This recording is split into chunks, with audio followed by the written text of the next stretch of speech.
السلام علیکم ناظرین، HR نیوز کے ساتھ میں ہوں اسد الرحمان۔ سیالکوٹ فیکٹری میں سری لنکن مینیجر کی ہلاکت کے واقعے کے بعد سیاسی جماعتوں کے ساتھ ساتھ مذہبی جماعتوں کی جانب سے بھی مذمت ہو رہی ہے۔ بدقسمتی سے وطن عزیز میں کچھ ہی عرصہ کے بعد کچھ ایسی ایکٹیویٹی ہو جاتی ہے جس کے بعد نہ صرف اسلام بلکہ اسلامی جمہوریہ پاکستان پر بھی تنقید ہوتی ہے۔ ایسے واقعات کی روک تھام کیسے ممکن ہے، اس پر بات کرنے کے لیے میرے ساتھ آج موجود ہیں چودھری احسن اسماعیل گجر ایڈوکیٹ صاحب۔ آئیے ہم ان سے بات کرتے ہیں۔ السلام علیکم۔ جی وعلیکم السلام۔ جی احسن بھائی، بہت شکریہ آپ کے ٹائم کا۔ سب سے پہلے مجھے یہ بتائیں، آپ نے ویڈیو دیکھی ہوگی، ایک انسان اس کو مارنے کے بعد اس کی لاش کو آگ لگا دی گئی، کیا کہتے ہیں آپ؟ میرے خیال میں یہ انتہائی دل خراش اور انتہائی افسوسناک واقعہ ہے۔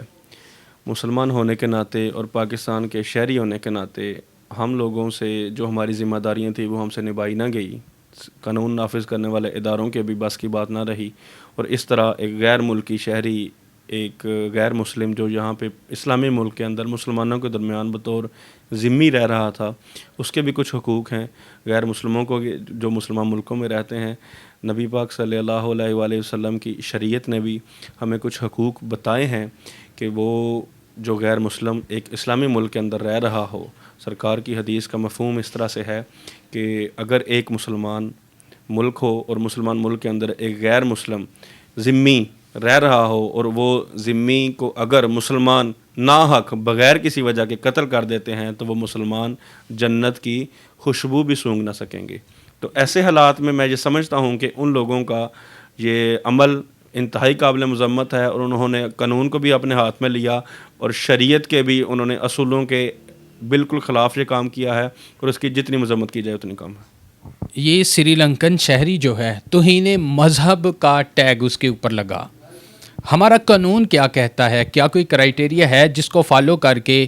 ہم یہ ڈیفائن کر سکیں کہ فلاں بندہ توہین مذہب کا مرتکب ہو رہا ہے اور اس کے بعد اس شخص کو خود ہی ہم سزا دے سکیں؟ میرے خیال میں توہین مذہب کا جو انہوں نے اس کے اوپر ٹیگ لگایا ہے، یہ تو قانون نافذ کرنے والے اداروں میں FIR لاج ہو چکی ہے۔ پولیس اس کی تفتیش میں اپنا ملوث ہے، پولیس اس میں تفتیش کر رہی ہے، اور یہ تفتیش کے ساتھ ساتھ انویسٹیگیشن کے بعد یہ چیزیں سامنے آئیں گی کہ کیا وہاں پہ اپنا اصل میں حقائق کیا تھے اس مقدمے کے، اور اصل حقائق کیا تھے جن کی وجہ سے اس کو قتل کیا گیا۔ اور جہاں تک بات ہے کہ وہاں پہ جو اپنا فیکٹری میں ورکرز تھے جنہوں نے اپنے ہاتھوں سے خود ہی قانون کو ہاتھ میں لیتے ہوئے شریعت کے اصولوں کے عین خلاف اس کو خود قتل کر دیا، اور قتل کرنے کے بعد اس کی لاش کو سڑک پر رکھ کر زندہ اس کو قتل کرنے کے بعد اس کی لاش کو بھی جلا دیا، میں یہ سمجھتا ہوں کہ یہ بالکل قانون کے بھی خلاف ہے۔ قانون میں بھی اس کی بالکل گنجائش نہیں ہے، اور شریعت محمدی میں بھی اس کی بالکل گنجائش نہیں ہے۔ لاشوں کو جلانا تو جنگوں میں بھی اس چیز سے منع کیا گیا کہ لاشوں کو آپ جنگوں میں بھی جلا نہیں سکتے، اور لاشوں کی بے حرمتی نہیں کی جا سکتی۔ لیکن وطن عزیز میں ہم دیکھتے ہیں کچھ ہی عرصہ کے بعد ایسی ایکٹیویٹی ہو جاتی ہے جس میں ہم دیکھیں، اگر مشال کا جو واقعہ ہے وہ بھی آپ کے سامنے ہے، اس کے بعد ایک گارڈ نے بینک مینیجر کو مار دیا توہین مذہب کا الزام لگا کر، اس کے بعد تیسرا یہ سیالکوٹ والا بھی واقعہ ہے۔ آپ کیا سمجھتے ہیں کہ ہماری ریاست کو کیسے اقدامات کرنے چاہیے جن کے بعد ایسے واقعات کو ہم روک سکیں؟ آپ کے سوال کے دو حصے ہیں۔ پہلے میں آپ نے مشال کا اور وہ بینک کے گارڈ کا اور یہ سیالکوٹ والے واقعہ کا ذکر کیا، اس کا جواب یہ ہے کہ اس طرح کے واقعات میں تفتیش کے بعد یہ چیزیں سامنے آتی رہی ہیں، اور میرے خیال میں میرا جو خیال ہے اس سیالکوٹ والے واقعے میں جو تفتیش میں چیزیں سامنے آئیں گی، میرا خیال ہے کہ وہ ان کی کوئی ذاتی دشمنی تھی، یا وہ مینیجر ان سے زیادہ کام لیتا تھا، یا وہ صفائی پسند تھا، یا وہ ان لوگوں کو اس بات پہ کمپیل کرتا تھا کہ آپ لوگ اپنا جو کام ہے ایمانداری سے کریں، اس وجہ سے شاید ان کی ذاتی رنجش تھی، یا ایک یا دو لوگوں کی۔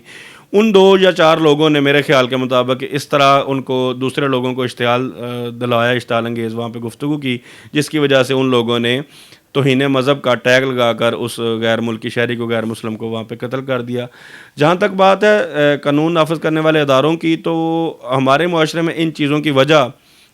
وجہ صرف اور صرف میرے خیال میں عدم برداشت کا بڑھ جانا ہے، اور قانون نافذ کرنے والے اداروں کی میں یہ سمجھتا ہوں کہ ہمارے جوڈیشل سسٹم کی اور لا انفورسنگ ایجنسیز کی یہ ناکامی ہے کہ جس کی وجہ سے اس طرح کے واقعات رونما ہوتے رہتے ہیں۔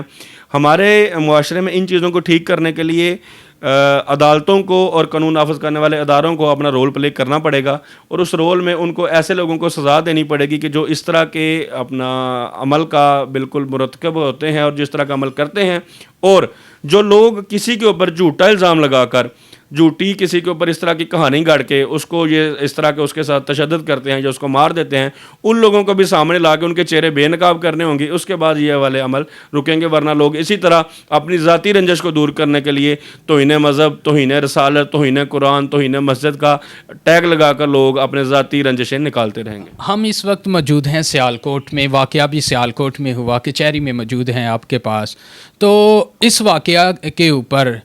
یہاں کے جو وکلاء ہیں انہوں نے کیا اس کے اوپر بات کی، ان کا اس واقعے کے اوپر کیا ڈیسیژن ان لوگوں نے لیا؟ کیا یہ جو لوگ گرفتار ہوئے ہیں یہ بھی سیالکوٹ کے ہیں؟ آپ ان کے کیسز میں کوئی لڑیں گے، کیا کریں گے؟